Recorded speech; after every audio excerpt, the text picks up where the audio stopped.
Class 8 के लिए आज हम एक पहली वीडियो बना रहे हैं। साइंस का चैप्टर लेते हैं और एक बहुत ही इंपॉर्टेंट टॉपिक है जिसका नाम है मेटल्स एंड नॉन मेटल्स। क्यों इंपॉर्टेंट बोला हमने इसको? क्योंकि सारे मटेरियल जितने भी हैं ना इस दुनिया में, जितने भी एलिमेंट हैं, या तो वो मेटल होते हैं या तो नॉन मेटल होते हैं, और कुछ एक उसमें मेटलॉइड्स भी होते हैं जिनमें दोनों की प्रॉपर्टीज पाई जाती है। खैर, इंपॉर्टेंट इसलिए है क्योंकि सेम यही चैप्टर क्लास 10th में, आप हाई स्कूल में भी पढ़ेंगे, बस थोड़ा और डिटेल आपको उसमें पढ़नी पड़ेगी। इसका इंट्रोडक्शन अभी क्लास 8th में हो जाए, और 8th लेवल के जो भी कॉम्पिटिटिव एग्जाम्स होते हैं ना, उसमें आप देखें इससे हमेशा क्वेश्चन पूछा जाता है। केमिस्ट्री का बहुत इंपॉर्टेंट चैप्टर है ये। क्या है मेटल और नॉन मेटल? बहुत सारी डेफिनेशंस आपको दी जाएंगी। पहले कुछ हम एग्जाम्पल लेते हैं, जैसे आयरन है, जैसे कॉपर है, जैसे फास्फोरस है, नाइट्रोजन है, एल्यूमिनियम है, और आपका ऑक्सीजन है। ये सारे हमने एलिमेंट्स लिए। कुल 118 एलिमेंट्स हैं जो अभी तक डिस्कवर किए जा चुके हैं। आप देखें, ये सब एक जैसे नहीं होते, ना तो दिखने में एक जैसे होते हैं, ना ही ठोकने पीटने में एक जैसे होते हैं, और ना ही इन सब में एक जैसा करंट फ्लो होता है या एक जैसी इनमें हीट चलती है।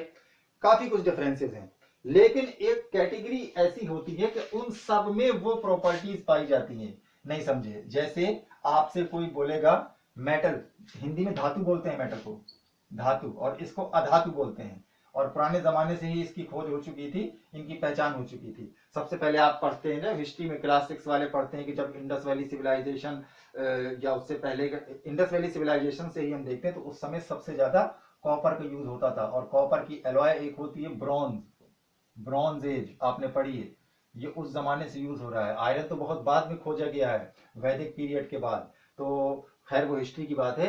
आप ये देखेंगे इसमें, आप जब किसी से पूछेंगे कि मेटल्स क्या होती हैं, तो वो बोलेगा मेटल उसको बोलते हैं जो बहुत चमकदार होती है। उसने सही बोला, ये डेफिनेशन है। फिर कोई दूसरा आदमी बताएगा मेटल वो होती है जो जिसपे हम जब हिट करते हैं तो एक रिंगिंग साउंड, टन की आवाज आती है, वो भी सही बोल रहा है। कोई बोलेगा मेटल उसको बोलते हैं जिसमें करंट फ्लो होता है, इलेक्ट्रॉन जिसमें मूव करते हैं, वो भी सही बोल रहा है। तो एक्चुअल डेफिनेशन इसकी क्या है? ये सारी डेफिनेशंस कहीं ना कहीं जाकर के फेल हो जाती हैं, जो फिजिकल प्रॉपर्टीज हम बता रहे थे। इसकी डेफिनेशन जो केमिस्ट्री में आप देखते हैं वो ये देखते हैं कि मेटल जो होती है ना, मेटल्स, वो इलेक्ट्रॉन्स लूज करती हैं। इलेक्ट्रॉन्स क्या चीज है, ये अभी क्लास 8 के बच्चों को शायद नहीं पता होगा। देखिए, जितने भी एलिमेंट्स होते हैं ना, वो बनते हैं एटम से मिलके। किससे मिलके बनते हैं? एटम से। और एटम की जो बनावट होती है वो गोल स्फीयर हो, एक न्यूक्लियस होता है अंदर, न्यूक्लियस, उसके चारों तरफ इलेक्ट्रॉन्स घूम रहे होते हैं बहुत तेजी के साथ।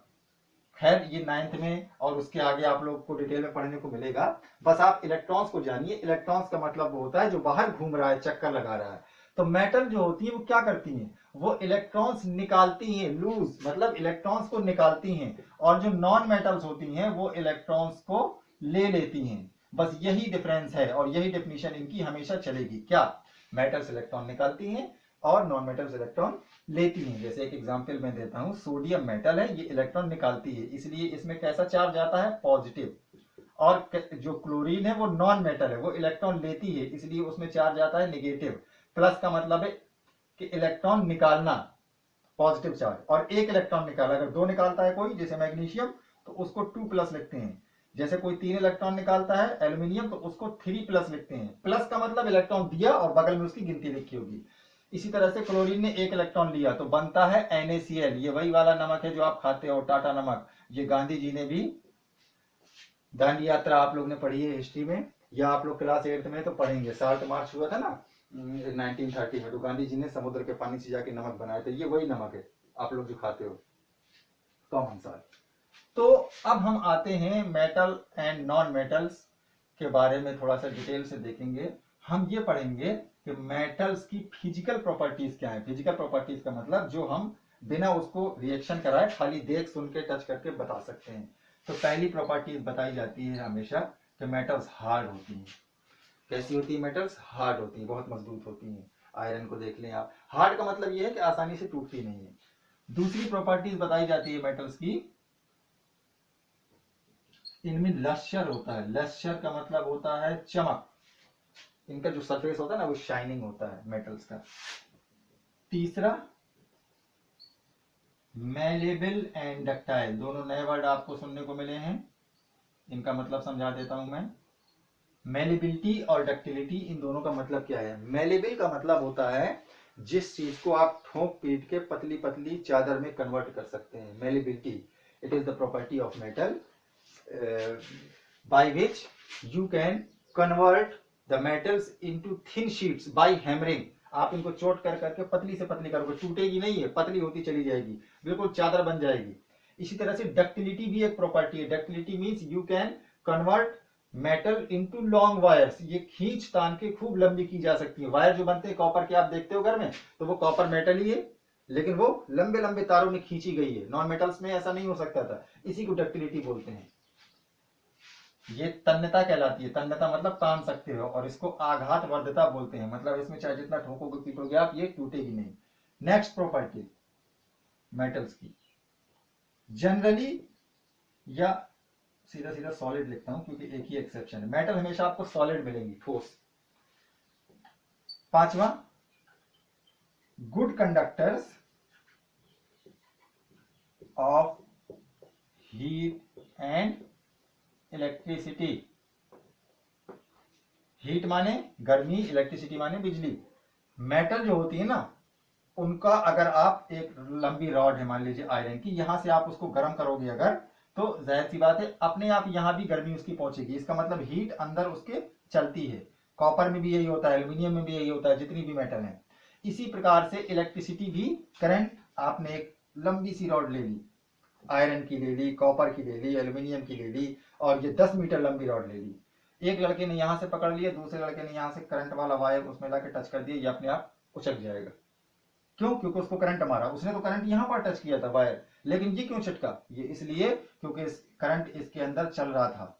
ये इसकी डिटेल आप लोग आगे वाली क्लासेस में पढ़ेंगे, कैसे करंट चलता है। करंट एक्चुअली कोई चीज होती ही नहीं है, करंट साइंस ये बोलती है करंट नाम की कोई चीज है ही नहीं, वो इलेक्ट्रॉन्स मूव करते हैं, उसी के अपोजिट डायरेक्शन में करंट कंसीडर किया जाता है। Good conductor of heat and electricity, ये आपने समझ लिया।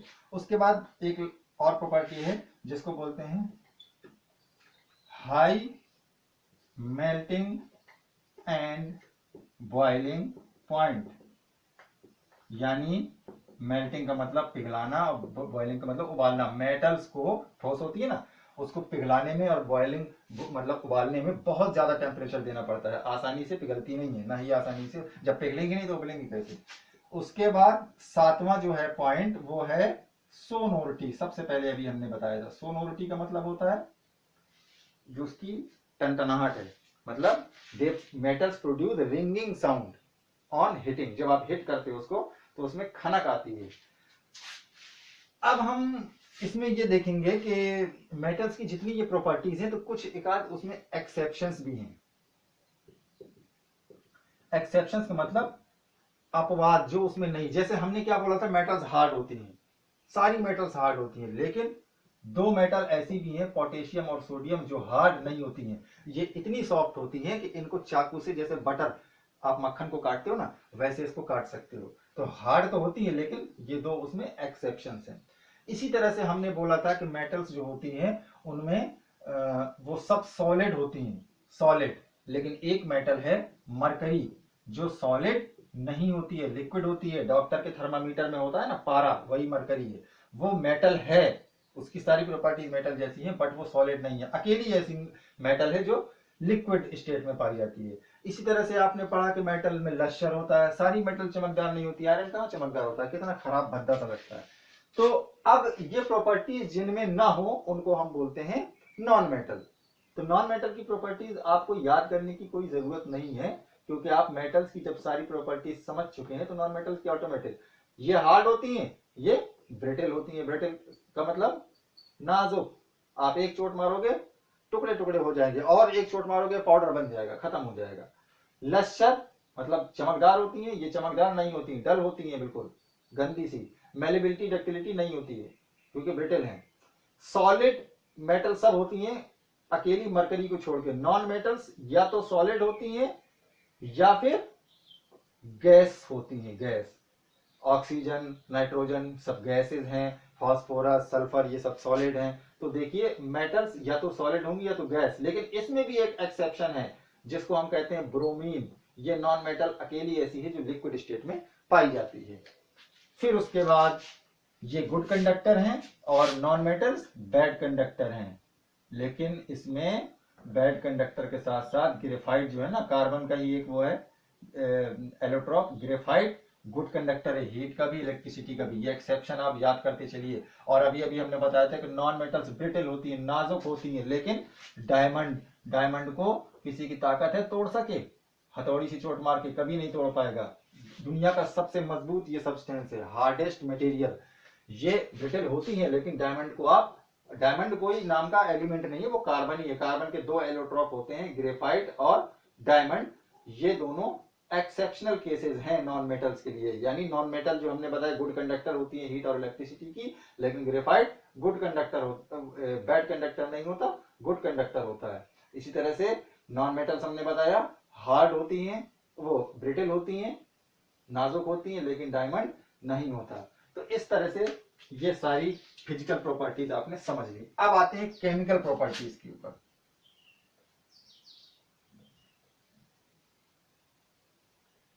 अगर मैं स्क्रीनशॉट लेने को ना बोलूं तो भी आप स्क्रीनशॉट ले लिया करिए। जैसे मेरे हाथ में ये कपड़ा आता है ना इरेज करने के लिए, तो आप उससे पहले खैर वीडियो जब भी आप चाहेंगे उसको बैक करके स्क्रीनशॉट ले सकते हैं। केमिकल प्रॉपर्टीज देखिए क्या है,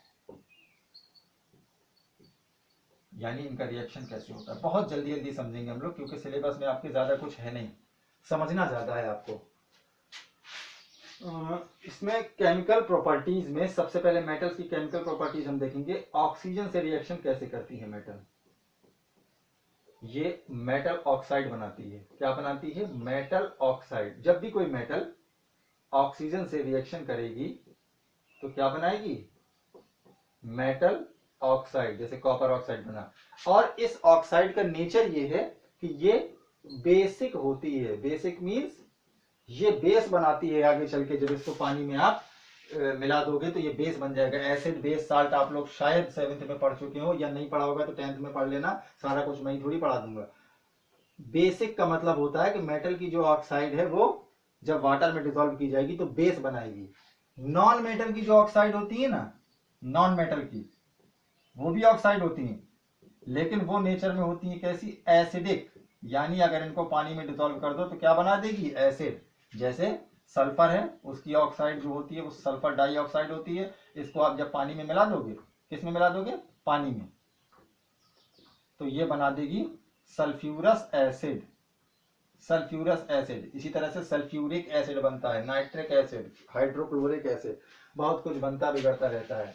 तो कुल मिलाकर के आपको ऑक्सीजन के साथ जब रिएक्शन आपने देखा तो ये देखा कि मेटल की ऑक्साइड बेसिक होती है, नॉन मेटल की ऑक्साइड एसिडिक होती है। अब उसके बाद रिएक्शन विद वाटर, पानी के साथ रिएक्शन कैसे करती हैं हमारी मेटल्स और नॉन मेटल्स। देखिए सारी मेटल्स पानी के साथ रिएक्शन कर देती हैं, 2 3 4 को छोड़ करके सारी मेटल्स करती हैं, लेकिन अलग अलग टेम्परेचर पे करती हैं। आपको पता होना चाहिए कि मेटल्स भी जो रिएक्शन करती है ना, सबका रिएक्शन एक जैसा नहीं होता। कुछ बहुत फास्ट है, कुछ स्लो है, कुछ मीडियम है। जैसे पोटेशियम और सोडियम, अभी हमने स्टार्टिंग बताया था, ये सॉफ्ट होती है बहुत। इनमें एक खास बात और है कि ये बहुत तेज रिएक्शन करती है, बहुत फास्ट है। ये कोल्ड वाटर से भी रिएक्शन कर लेंगी। इनका ऑक्सीजन से रिएक्शन भी बहुत विगोरसली, बहुत फास्ट होता है। इसलिए इनको हमेशा केरोसिन के अंदर डुबा के रखा जाता है। क्वेश्चन पूछा जाता है ना, why potassium and sodium are kept immersed in kerosene. मिट्टी के तेल में ही डुबा के इनको क्यों रखा जाता है? क्योंकि पानी में रखोगे रिएक्शन करके ये नया कंपाउंड बना लेंगी। और ये खुली ऑक्सीजन मतलब एयर में भी नहीं रखी जा सकती, बहुत तेज इनका कोरोजन होता है। ये कोल्ड वाटर से भी रिएक्शन कर लेती है। उसके बाद मैग्नीशियम एक ऐसी मेटल है जो हॉट वाटर के साथ रिएक्शन करती है, कोल्ड वाटर के साथ नहीं करती।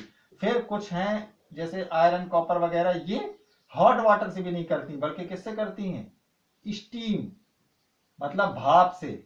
तो अलग अलग है। और आपका गोल्ड, सिल्वर, प्लेटिनम, लेड, ये करती ही नहीं है वाटर के साथ रिएक्शन। ये नोबल मेटल्स भी कहते हैं इनको, इन तीनों को कभी कभी कहते हैं नोबल मेटल्स। नोबल मेटल्स का मतलब ये रिएक्शन करती नहीं है। ना ये हवा से रिएक्शन करती है, ना पानी से रिएक्शन करती है, ना मिट्टी में इनमें आप इसको अगर गाड़ के रख दें तो कोई फर्क नहीं पड़ेगा। ये इसीलिए महंगी है क्योंकि इनमें कभी कुछ फर्क नहीं पड़ता, रिएक्शन नहीं करती। तो इस तरह से वाटर के साथ रिएक्शन होता है मेटल्स का। Non metals do not react with water. Non metals कभी भी पानी के साथ रिएक्शन जनरली नहीं करती हैं। आपको यही समझना है क्लास 8 तक कि नॉन मेटल्स पानी से रिएक्शन नहीं करती हैं। अब आपने ऑक्सीजन से रिएक्शन पढ़ लिया, वाटर से रिएक्शन पढ़ लिया, अब आप पढ़ेंगे इनका रिएक्शन एसिड के साथ, डाइल्यूट एसिड। देखिए बहुत इंपॉर्टेंट है ये अब जो आ रहा है टॉपिक। जो मेटल है वो जब डाइल्यूट एसिड के साथ रिएक्शन करती है ना तो बनाती है एक मेटल साल्ट और निकलती है वहां पर हाइड्रोजन गैस। क्योंकि अगर वो एसिड है तो उसमें हाइड्रोजन तो थी ही, एसिड की पहचान है कि उसमें हाइड्रोजन होती है। तो जैसे एग्जांपल लेते हैं, पहले मेटल लेते हैं कॉपर,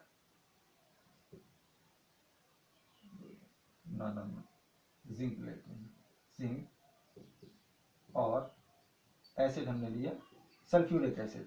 ये बनेगा ZnSO4, ये साल्ट है और हाइड्रोजन गैस निकलेगी। और इस हाइड्रोजन गैस का टेस्ट जो होता है ना, वो आप जहां से हाइड्रोजन गैस निकल रही है, जब आपने रिएक्शन कराया होगा, एक्सपेरिमेंट किया होगा, तो हाइड्रोजन जहां से निकलेगी वहां माचिस की जलती हुई तीली आप लाएंगे तो एक पॉप साउंड के साथ, बम के साथ वो उसकी लौ निकलेगी, उसको पॉप साउंड बोलते हैं। तो उससे ये पता चलता है, ये टेस्ट होता है कि हाइड्रोजन गैस निकल रही है। यानी जो मेटल होती है रिएक्टिव मेटल्स, वो इस एसिड में हाइड्रोजन गैस को डिस्प्लेस कर देती है, निकाल देती है, वो अलग आ गई।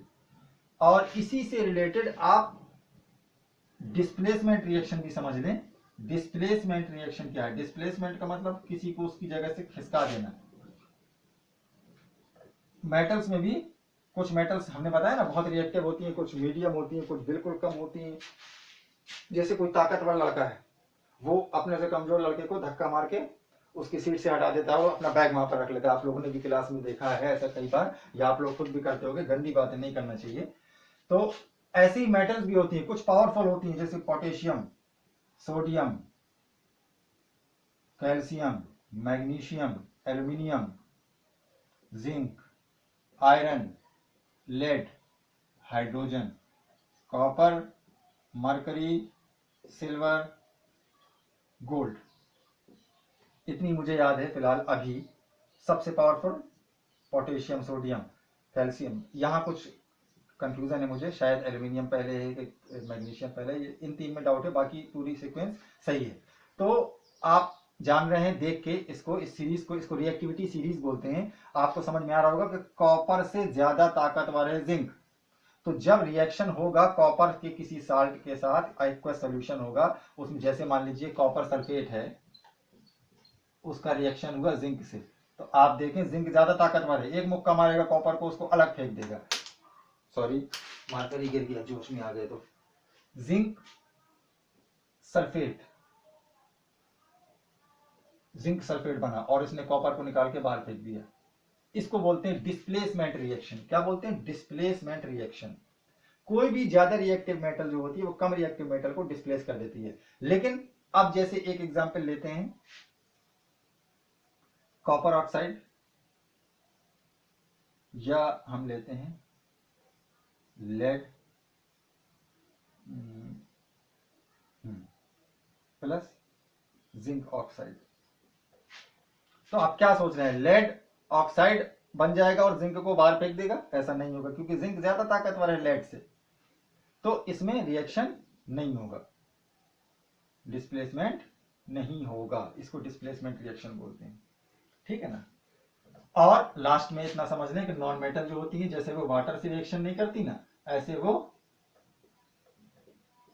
एसिड से रिएक्शन भी नहीं करती। ठीक है, समझ गए आप लोग? बस एक लास्ट टॉपिक बचा है और ये चैप्टर फिनिश हो जाएगा। वो ये है कि अभी अभी आप देख रहे थे कि ऑक्सीजन के साथ रिएक्शन होता है मेटल्स का, जब वो खुली एयर में रख दी जाती हैं। एक वर्ड आएगा कोरोजन,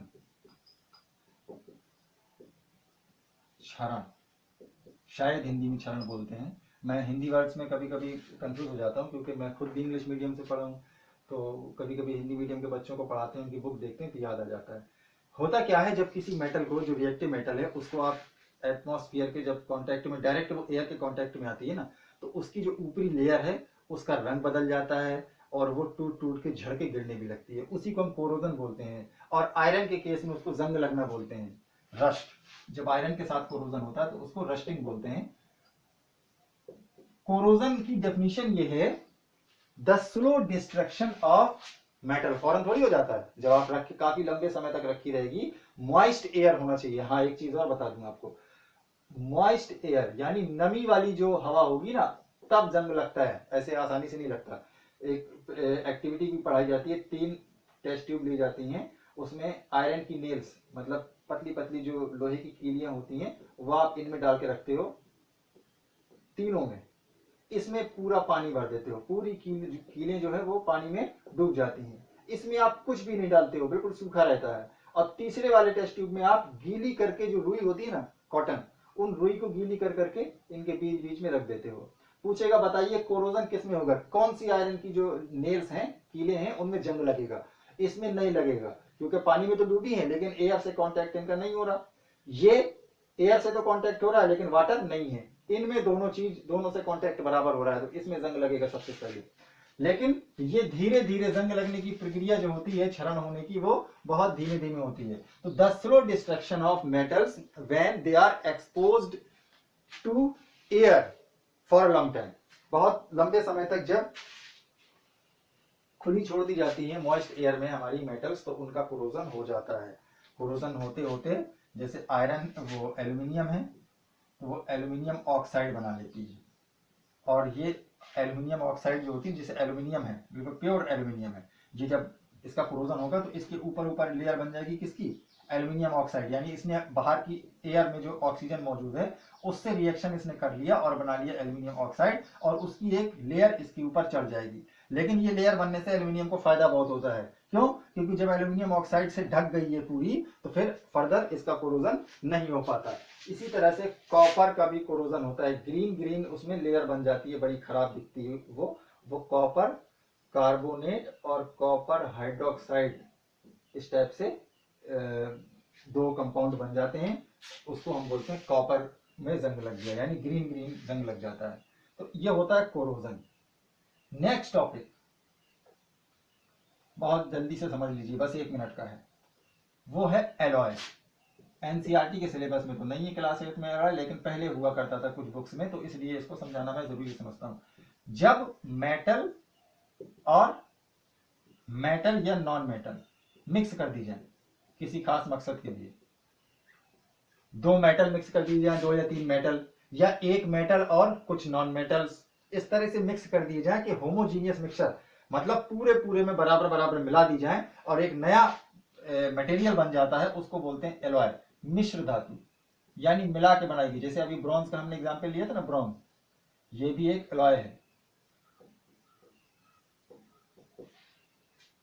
मिश्र धातु। एलॉय बनाई इसलिए जाती है ताकि जो मेटल्स में जो कुछ खामियां है ना, जैसे कुछ मेटल होती है बहुत नाजुक होती है, बहुत सॉफ्ट होती है, एल्यूमिनियम है आप ऐसे मोड़ सकते हो, तो हम चाहते हैं कि टाइट हो जाए, तो उनमें जैसे आयरन है, मान लीजिए, एल्यूमिनियम का एग्जाम्पल बाद में लेंगे। आयरन जो होता है वो, उसका सरफेस जो होता है बहुत डल होता है, देखने में अच्छा लुक नहीं होता आयरन का, लेकिन आयरन के साथ जब आप कार्बन मिलाते हैं तो बनता है स्टील। स्टील एक एलॉय है, जो आपके घर में बर्तन है ना, वो कोई मेटल नहीं है, वो एक आयरन का एलॉय है। और वो एलॉय बनाने से फायदा क्या हुआ, उसमें शाइनिंग आ गई, चमक आ गई। इसी तरह से मजबूत करने के लिए भी एलॉय बनाया जाता है, ठीक। तो ये एलॉइंग वाली जो प्रोसेस है, एनसीईआरटी के सिलेबस में तो नहीं है, लेकिन आप लोग इसका बस समझ लें, और इसकी एक टेबल भी निकाल लीजिएगा। कुछ स्पेशल ऐसे एलॉय हैं कि उनके कॉन्स्टिट्यूएंट पूछे जाते हैं एग्जाम्स में कभी कभी, जैसे स्टील, स्टेनलेस स्टील,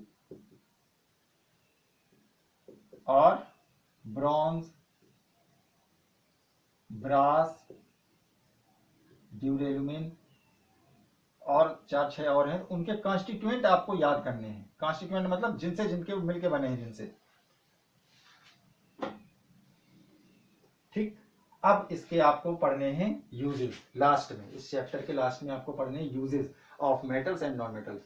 सारे लोगों को मालूम है मेटल्स के अगर आप यूज पढ़ेंगे तो मेटल्स का यूज बहुत सारे यूज हैं, कम से कम आप 100 यूजेस उसके अपनी रोजमर्रा की जिंदगी में जो देखते हैं वो बता सकते हैं। जैसे कॉपर है उससे वायर बनाए जाते हैं, एल्यूमिनियम है उससे एरोप्लेन के पार्ट्स बनाए जाते हैं, जैसे आयरन है उससे मशीन भी बनाई जाती है। तो बहुत सारे मेटल के यूज हैं।